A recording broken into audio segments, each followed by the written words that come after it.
I need like something to pop up that reminds me.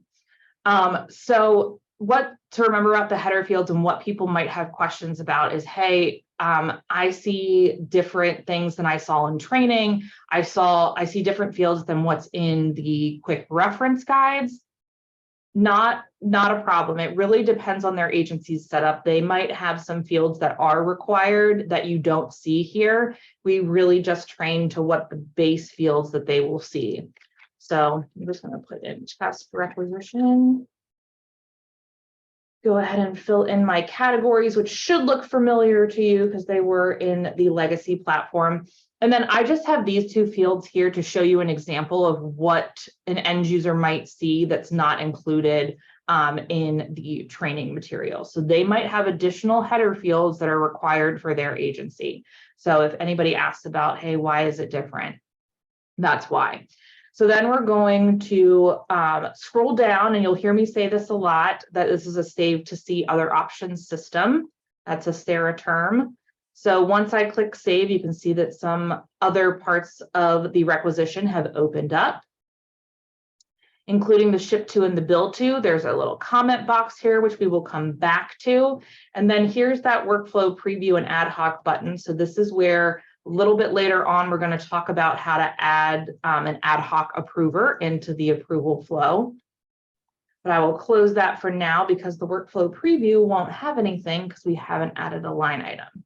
So now let's hop over to P cards and how they're a little bit different in the new platform. So first of all, in the legacy platform, you guys probably remember that there was a checkbox that was automatically checked. The default was to check to use the P card. That is no longer the case. What I like, what helps me remember where to go for the P card is I think of this left navigation as a checklist. So I'm going through each of these tabs to make sure I have included everything that I need to. This left navigation is something that is consistent throughout the platform too. So if I click on P card, you can see that I have a little drop down where I can select a P card, and I only have one that is associated with my profile. And we'll talk about adding a P card to your profile in a little bit, but that's where end users can select their P card. You can click save. But let's say an end user wants to use someone else's P card because they don't have one. They have three options, and they are completely different than what they were in the legacy platform. So the first option is they have the ability to change the requester. And this is what we previously would refer to as an on behalf of. So they're changing the requester name. So one of my test people in UAT is Tom Hanks. So I'm going to change it to him and click save. And then when we hop back over to the P card dropdown, you see that there's another P card that showed up, and that's Tom Hanks's P card that I can use because I've changed the requester name from me to him. Still a good thing, though, that Tom Hanks will get added into the approval flow because we don't want end users creating orders on behalf of other end users without them knowing. So that's why that's there. So that's option one for P cards. The two other options are if they have somebody in the approval flow that has a P card, that approver can apply their P card by going here and selecting it from the dropdown. So the only change an approver can make is to add their P card to the order. The other option is, let's say that the person is not in the approval flow and the end user doesn't want to change the on behalf of. They have the ability to put an ad hoc approver in the approval flow, and then that person can add their P card. So somebody that's not already in the approval flow as a default, as it's set up, they add them in there, and then they can add the P card that way. So in the previous platform, you probably remember that people could have authorized users for their P card. That is no longer the case. You can't add people that can use your P card. You would need to either have an order on behalf of you or be in the approval flow, whether it be by default with the way it's set up or by adding an ad hoc approver. So that's a big change I wanted to call your attention to that people will probably ask about. So we have gone over the header information. I'm going to stop sharing and start sharing my presentation again.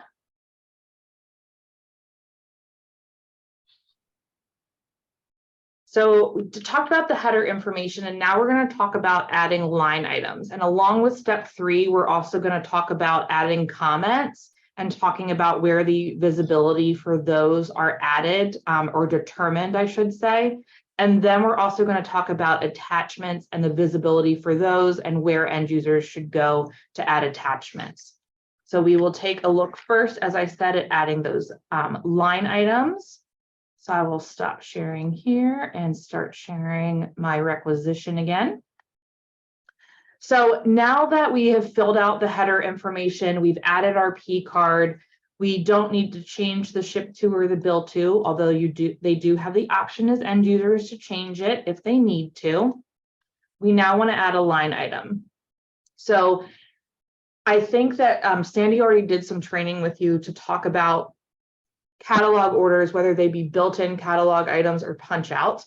So today we're going to talk about users who want to add non-catalog items and how that works. So the big difference, it's the same as it was in the previous platform. When you're doing a non-catalog order, you have to fill in a whole lot more information than if you were doing a catalog order of any kind. So just as a refresher, I went down to items and services and clicked on add line. And just like the header fields, it tells you which ones are required. And I'm just going to put some test data in there.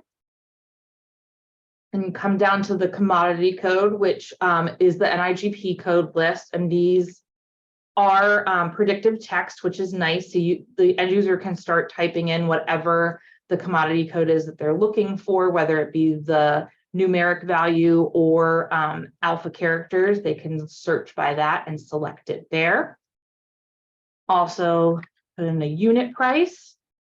Deliver to is something that in the legacy platform we were used to seeing on the header, but now it is actually only on the line item. So this is where that deliver to field has changed. And just as a reminder, that's for folks who might be ordering for someone else and they want it delivered to that person, they can put the deliver to here.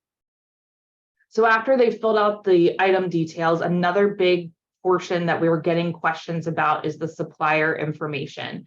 And basically, you can only select active suppliers if you want your order to go through when you press submit. Thankfully, we were able to put in a fix that if they pick somebody that's not an active supplier, it will basically give them a blocking error.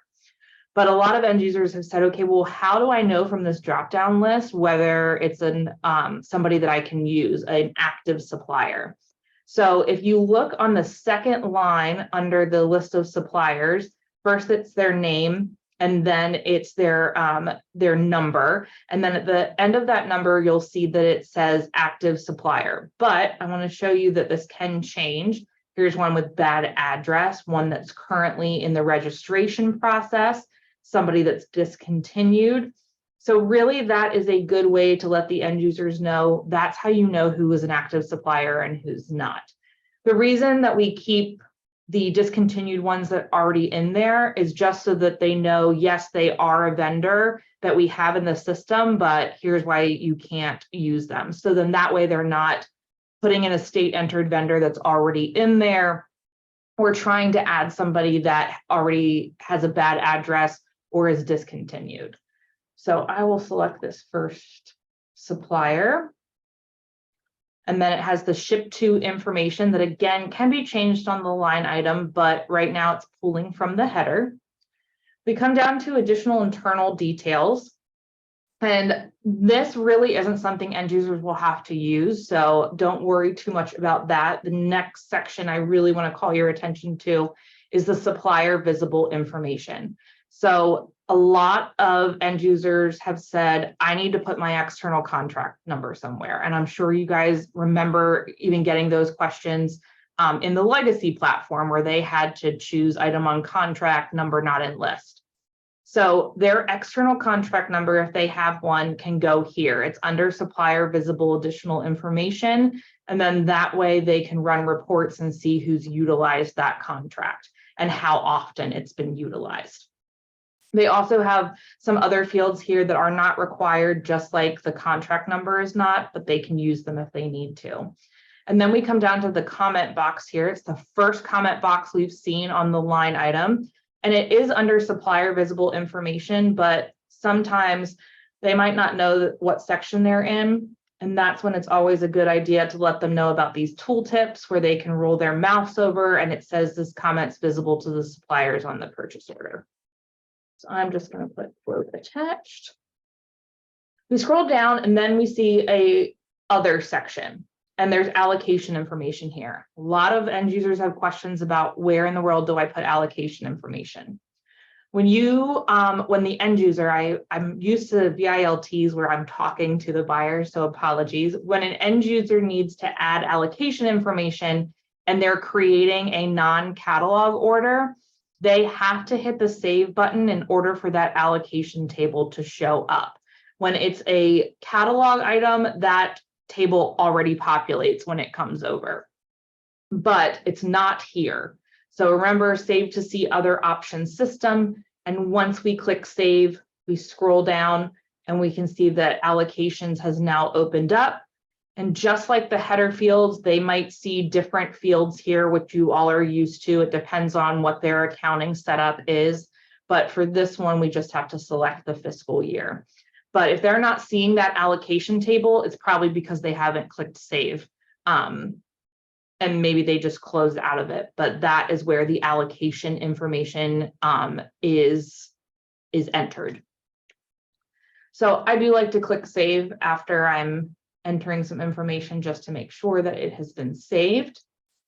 So also above the allocation table that we just went over, there is a place here on the line item, because remember we're in the line item and not the header, where they can add internal comments. So internal comments are only available to view by somebody that is in EVA, not the supplier. So there are two places that they can put comments. And as a reminder, here's that supplier comment, and here's the internal comment. So let's say they not sure where to go to add attachments.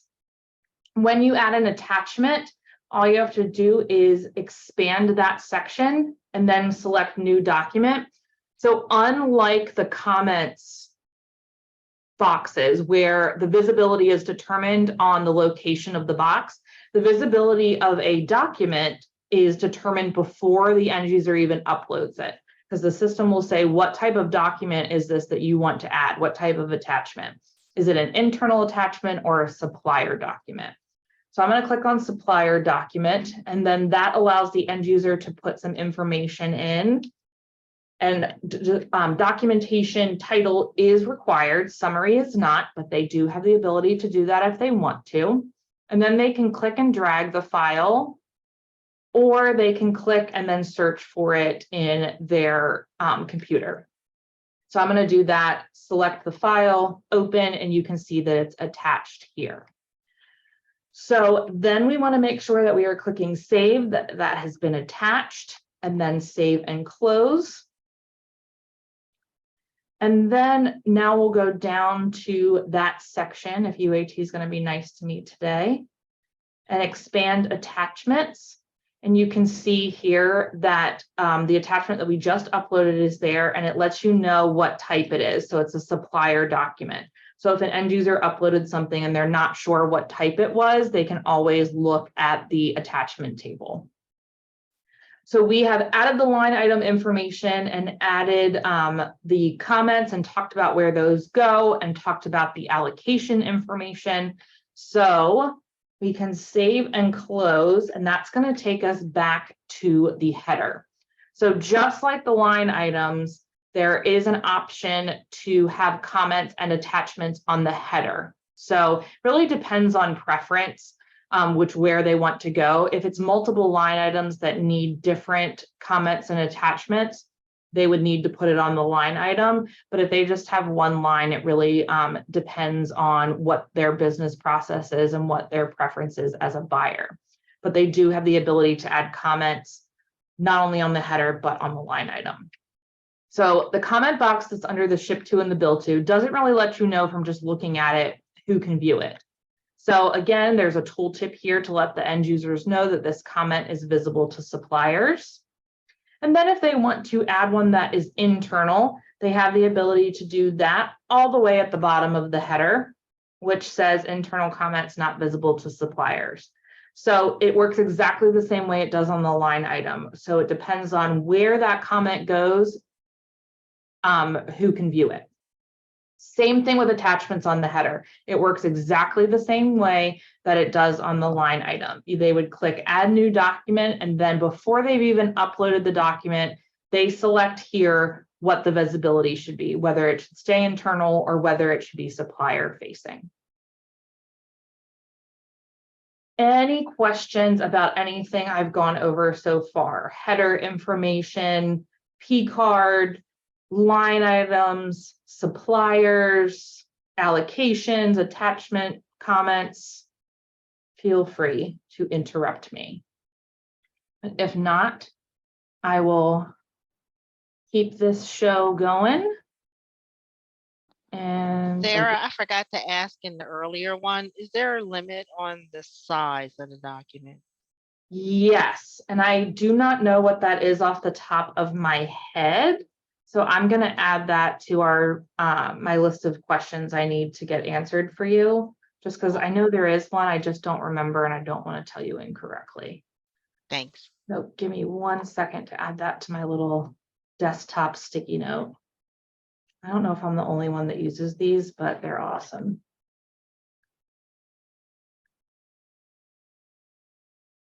File size. Okay, good question. Sarah, I have a question. Sure.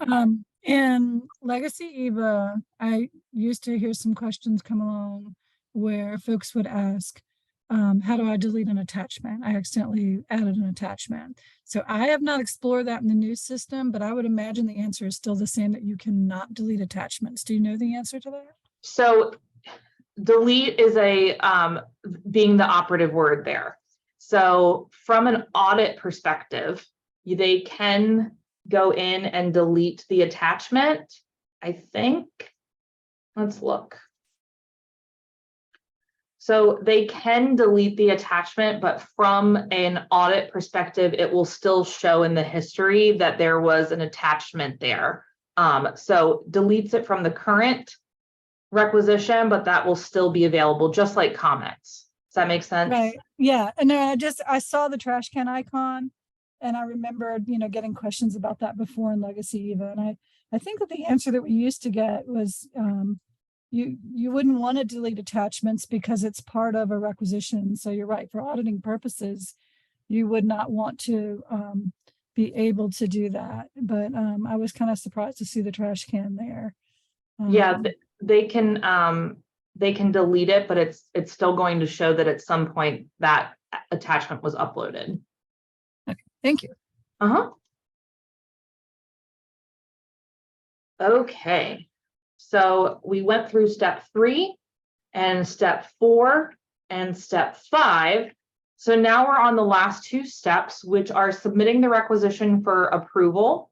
And we'll talk about the workflow and withdrawing a requisition. And then finally, we'll also talk about canceling a requisition and duplicating a requisition.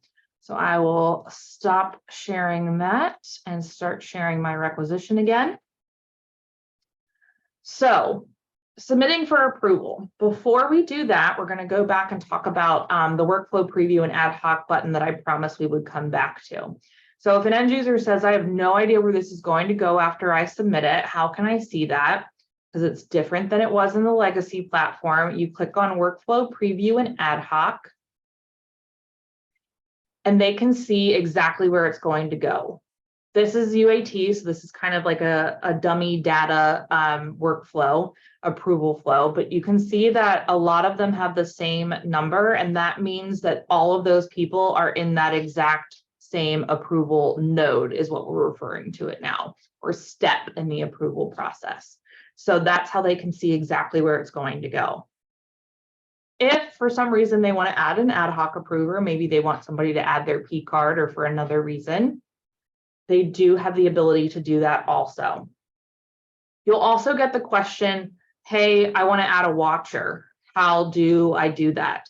The concept of watcher is no longer available. It's not something that iValua offers. It's not something that we will add. So what I would recommend that you tell an end user that's looking for that watcher capability is that they either add that person as an ad hoc approver or they send them the PR number once that's been generated so that they can take a look at it. I keep saying PR number, REQ number, requisition number, so that they can take a look at it. The watcher functionality is no longer something that's available.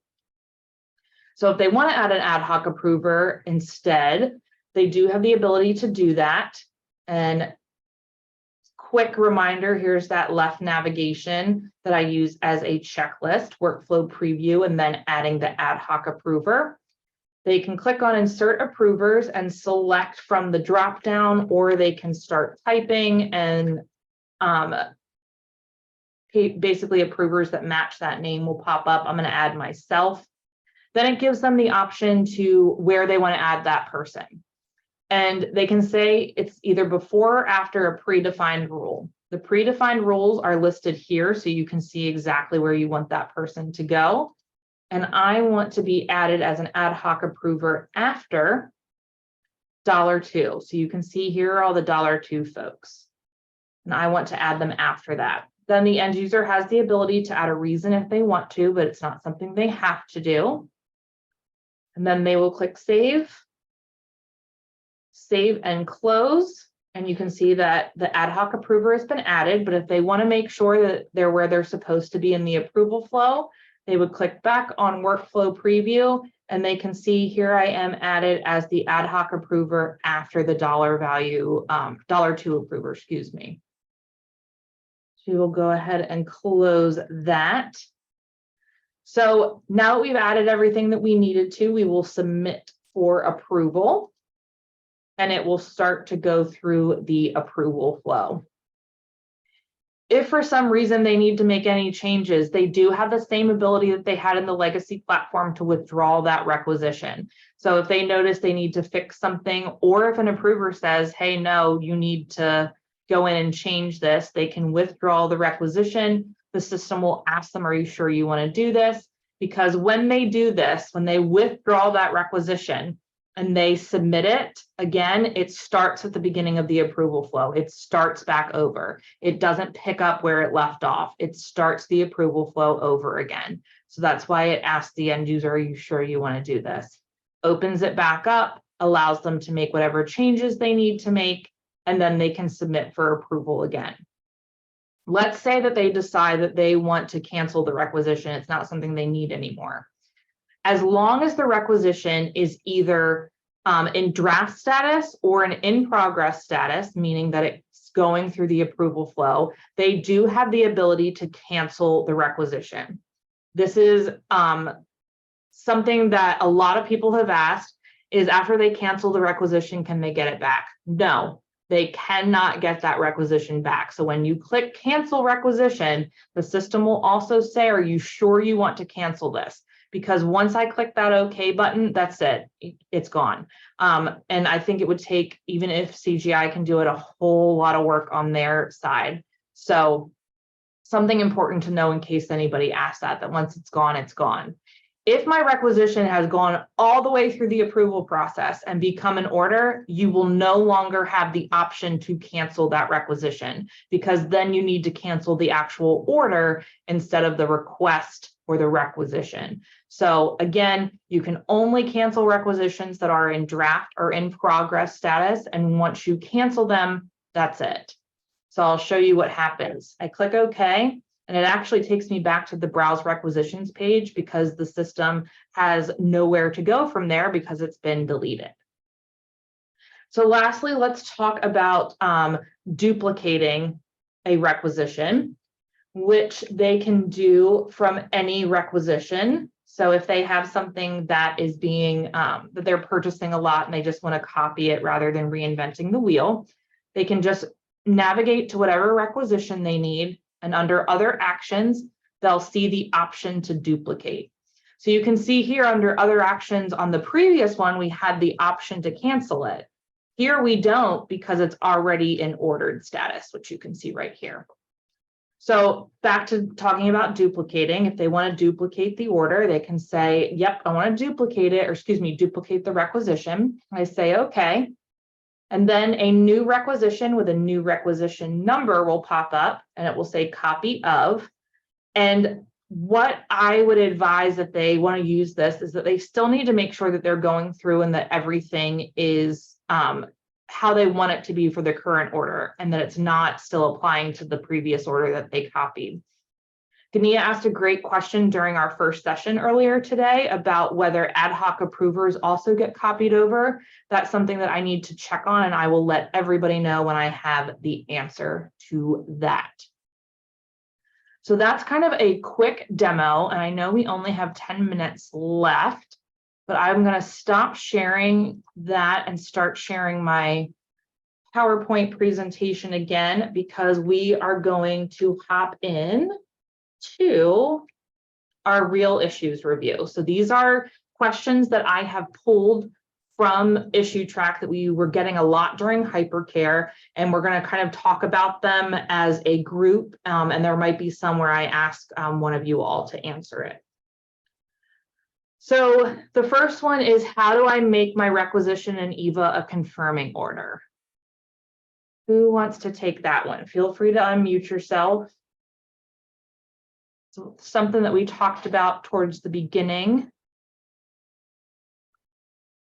Anybody want to take that on? Are you meaning where you go to do the confirming order? Like when you see if you're going to need for procurement? Is that what you're Great clarifying question. Yeah, so let's first say, where should that person go? And second, let's say they've already created a requisition and they want to know if they can change it.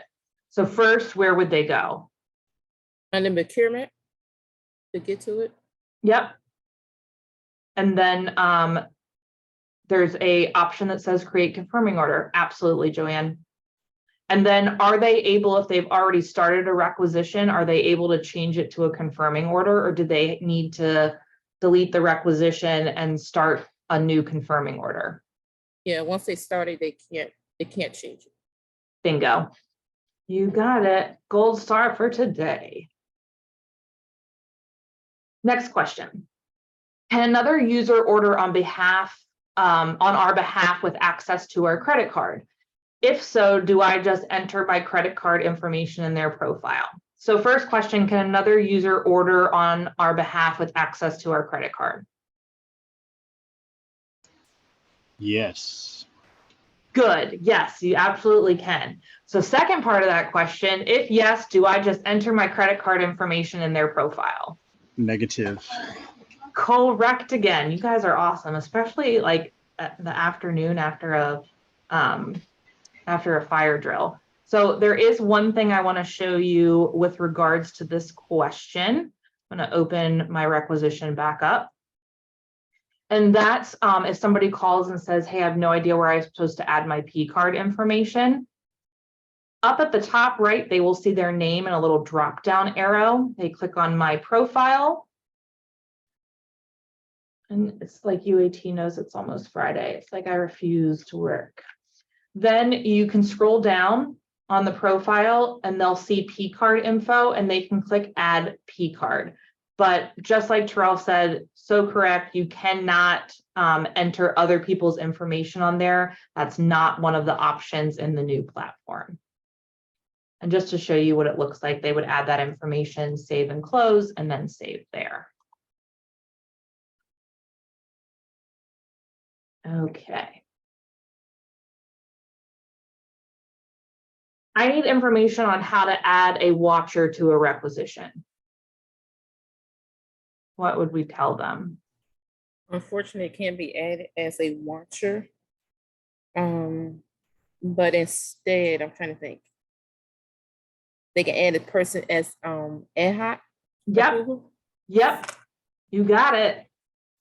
Good job. Yep, they can add that. Absolutely what I would say is that they can add them as an ad hoc approver, or if they don't want to be an approver, they can always give them the REQ number and the person they want to be a watcher can go look at it. Great job, guys. Why was my requisition refused? So this isn't necessarily something that we went over, but it has been a common misconception that when they being the end user, they get an email that says your requisition has been refused. The notification they get from the system doesn't have the reason in there. So they see that it's come from Eva, so they submit a ticket and they say, why did you refuse it? So sometimes it's really explaining to them that we're not the ones that are approving or denying or rejecting or refusing, whatever you want to call it. So let's say they still want to know exactly why it was though, and who refused it. So if they want to look at that information, they can go to Browse Requisitions. I'm going to limit this search or filter it by my requests, and then I am going to change the status to rejected. Actually, I'm going to take my request off because there's more I want to see. So if they say, hey, why was it rejected? Why did you all do that? Well, we didn't. But if you want to see why it was rejected, all they have to do is go to that requisition, click on that workflow tab in the left navigation. And when they scroll down to see previous approvals and refusal, they'll see that this is the step where it was refused. And as an approver, if you refuse a requisition, you have to put in a comment. So there will always be a comment in this workflow, and it is shown as a little word bubble. And they would click on that, and it tells them exactly what they need to change before they can resubmit that particular requisition. So if anybody asks about that, yes, it does not show in the email that they're sent, but yes, they can view why it was rejected and then fix it based off that comment.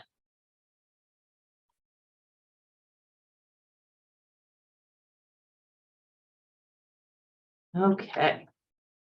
In the old system, approvers were able to add attachments to the end user's requisitions. Is this a feature that can be activated in the new system? This is not something we went over, so I won't make one of you answer it. I just want to go over it. This is a big change from the old platform. Approvers are not able to make any type of change to a requisition unless it's adding their P card to it. So they cannot add comments, they cannot add attachments, they cannot make changes. That's something that I think was role-based in the previous platform, and there is currently not a role for that. So for right now, approvers are not able to make any changes, including adding attachments. So if they would need an attachment added, they would need to reject it and put in a comment so that the requester can add that. So big change.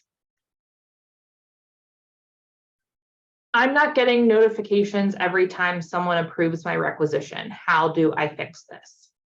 Again, not something that we went over, so I'll just talk to this for a second. So in the previous platform, you probably remember that requesters could get notifications via email at every step of the approval process. That is no longer the case.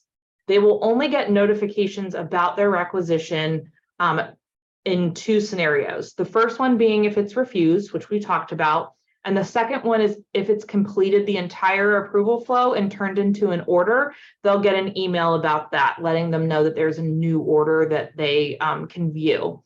So they are not able to get notifications at every step of the approval flow anymore. It's only when it has been refused or when the requisition becomes an order. This is also one we didn't talk about that I will show you, which is how do I add an unregistered supplier? Here's what to remember about that. I don't have to give you guys a spiel about how we don't like to use unregistered suppliers and how it is strongly discouraged, but the field has spoken with the fact that they really wanted this ability. So we were able to give them the option to add an unregistered supplier only if it is a confirming order. So I will repeat that. You are only able to add an unregistered vendor or supplier to a confirming order. So if you create a requisition you're not going to be able to do it. If you create a confirming order, I'm just going to fill in some test data here. I know we're running short on time. I'm trying to hurry. They do have the ability on the line item detail to click on this unable to register supplier, and then they can enter the supplier name. It does let them know that if they check that box and their supplier wasn't found in the system, that they are responsible, their organization is responsible for the fees associated with that purchase. But again, the only way they can add an unregistered vendor is if they go through the create confirming order. But as you all know, it's not something that we encourage.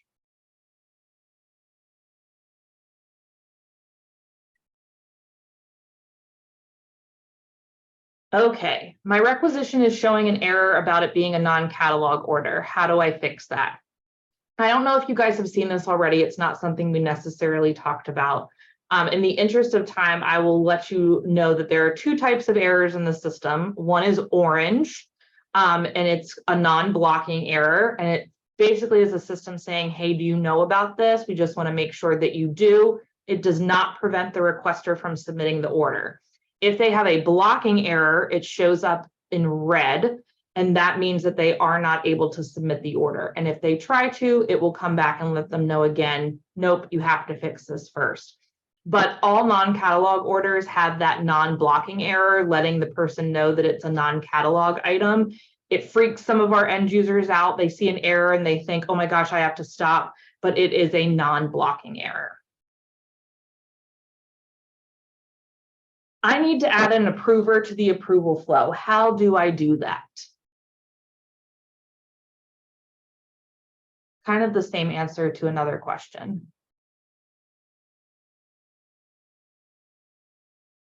Anyone? You would add an ad hoc approver. That's how you would add somebody to the approval flow that is not already established in the approval flow. How do I add an attachment to an order in progress without having to start over? We talked about this a little bit, but the answer to this would be they can't. They would need to withdraw the requisition, add the attachment, and then withdrawing the requisition, like we talked about, starts the approval flow over again, and that's not something that they can change. And that is my last one. I only went over by a minute. I'm pretty proud of that, considering I talk way too much. So I know that we're over, but I am absolutely, if you guys don't have anything that you need to get to right away, if you have any questions for me, ask away. I am happy to answer anything that maybe we didn't go over or something you've been curious about. What do you want to know?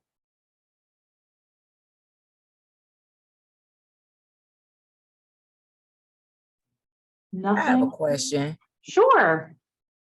Back in the old system, I guess a manager had their access to, I want to say access specialists, or you know what I'm talking about, access their purchase orders.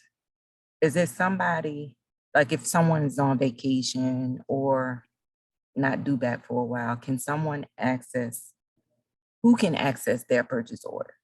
Great question. So in the new platform, the way it's set up, because there's because everybody is assigned to a site, anybody in that site or organization is able to access the requisition and work on it. The only time where that wouldn't be the case, I think, is if it's a sourcing project, and then you'd have to be like the responsible party or be set as a contributor to make any changes. But that is a great question. Yes, if it's anybody else that is in that site, they are able to pick up where that person left off, or they can actually delegate individual tasks as well if they want to. Okay, okay. Great question. We were hoping that giving the ability to do that would make it a little bit easier when someone is out of the office. Any other questions? Okay, well, if you think of anything, please let me know. As I said, I'm still going to be around, and I will, we're going to do orders next Tuesday and then receiving next Thursday. If you think of anything in the meantime, please reach out to me. Feel free to pop by, and I'm going to try to be better about dropping by and just saying hi to all of you. But thank you so much. And I will try to make this transition to you all as easy as possible. Thank you, Sarah. We really appreciate it. And just a reminder, guys, this session, I know we started a little bit late, but it is recorded. We also recorded the other session with a newer specialist. So please feel free when that becomes available to access that as a playback so that you can see if there's some pieces that were missing from this session. But I think it will be a great resource for us to reference in the future. If something comes up, we can quickly go back and click on. And you can also, it comes through, I think it comes through YouTube. So you can fast forward and goes directly to that particular area just to kind of quickly reference a particular section. But thanks again, Sarah. Really appreciate it. Thank you, Sandy, for joining us.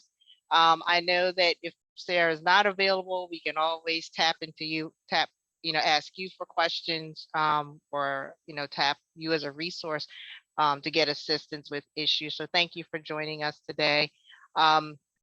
Again, our next one is on Tuesday. So if you guys do come up with something or questions, we can always get Sarah to address those with us on Tuesday. But thanks again, you guys. Have a great rest of your evening. And we'll talk again. Take care now. Thank you all. Bye. Thank you. Bye-bye.